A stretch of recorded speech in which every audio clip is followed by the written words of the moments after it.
김건희 여사의 해명이 또 거짓으로 드러났습니다. 보도에 따르면 2021년 주가 조작 사건을 수사하던 검찰이 출석을 요구했지만 김 여사가 불응한 것으로 확인됐습니다. 엉터리 서면 답변에 소환 조사마저 뭉갠 그야말로 특검과 봐주기의 결탁입니다. 사건 처리를 둘러싼 상황과 증거 모두 김건희 특검을 가리키고 있습니다. 민주당은 오늘 원총회에서 김건희 특검과 50억 클럽 특검, 이 두 특검을 당론으로 조속히 추진하는 방안을 놓고 의원들의 총의를 모으겠습니다. 검찰이 안 불렀다, 증거 한 톨 없다던 이복현 금융감독원장의 국회 답변은 공천용 충성 맹세였음이 밝혀졌습니다.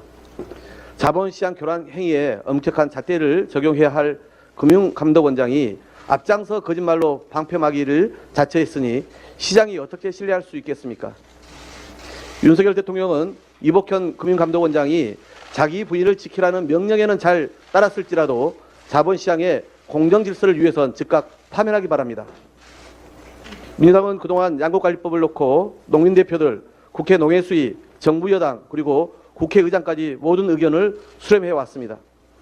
우리 민주당과 농민단체의 입장만 고집하지 않고 정부와 여당, 쌀 시장의 우려까지 충분히 반영해서 최종 수정안을 만들었습니다.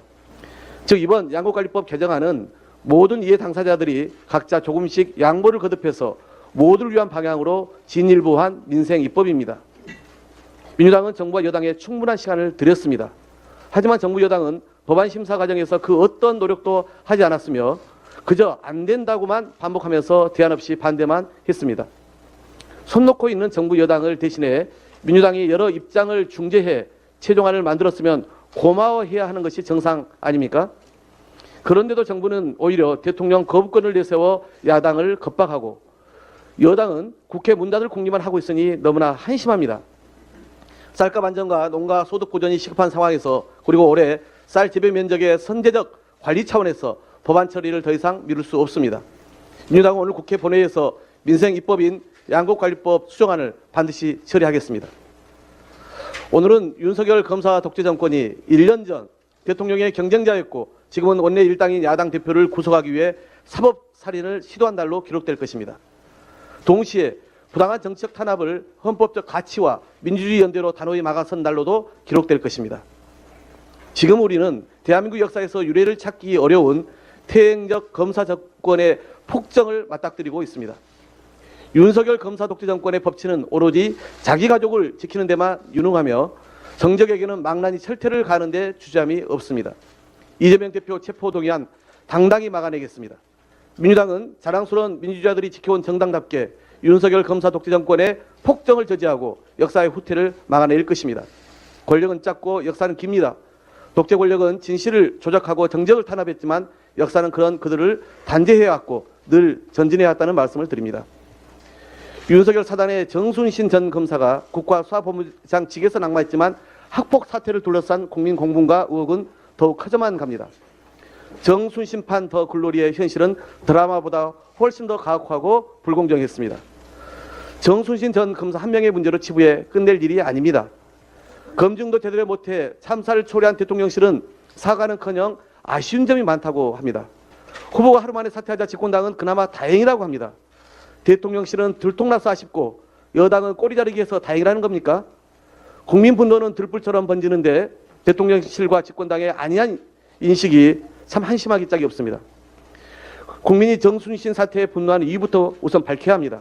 아들의 학폭 사태 당시 검찰 고위직이었던 아버지가 부당하게 개입했는지, 학폭 전력에도 불구하고 어떻게 가해자가 서울대에 입학할 수 있었는지 제대로 규명해야 할 것입니다. 가장 중요한 것은 윤석열 정부 인사 검증 라인의 검사 편향과 총체적 부실 문제를 바로잡아야 합니다. 정순신 전 검사는 한동훈 법무부 장관, 이원석 검찰총장의 사법연수원 동기로 윤석열 사단의 핵심 측근 중 한 명입니다. 이미 5년 전 언론에 보도된 이 학폭 문제를 당시 G라인에 있던 윤석열 대통령이 과연 몰랐을까 묻지 않을 수 없습니다. 윤석열 대통령이 인사참사에 직접 책임지고 국민께 사과해야 합니다. 이렇게 훌륭한 사람 반야던 윤석열 대통령, 김인철, 정호영 장관 후보자 자녀 특혜 의혹 때부터 이번 정순신 사태까지 부실 인사검증 사례가 10손가락으로도 부족할 지경입니다. 선진 인사검증 배우겠다며 미 FBI까지 방문했던 한동훈 장관의 책임도 큽니다. 온통 검사로만 채워진 대통령실 인사검증 라인은 반드시 문책해야 합니다. 검경 수사권 조정의 의지는커녕 무리하게 검찰 편향 인사로 사정기관을 꽉 채운 부작용이 결국 역대급 인사 참사로 여실히 증명되었습니다. 저는 지난 주말 정순신 사태 진상규명 TF를 가동하겠다고 말씀드렸습니다. 우선 오늘 우리 당 교육위원들이 서울대 입학 과정에 제기된 의혹을 중심으로 질의하고 유관 상임위 간사단 회의부터 오후에 가질 예정입니다. TF 가동과 함께 법사위와 운영위에서 부실 인사검증과 검사 고위직 시절 아파 찬스 여부, 인사 참사의 총체적 책임 등을 분명히 따져 묻겠습니다. 국민 분노가 파도를 넘어 해일이 되고 있습니다. 정부 여당도 변명할 궁리 버리고 당장 3월 임시에서부터 해당 진상이 낱낱이 규명되도록 적극 협조하기 바랍니다. 이상입니다.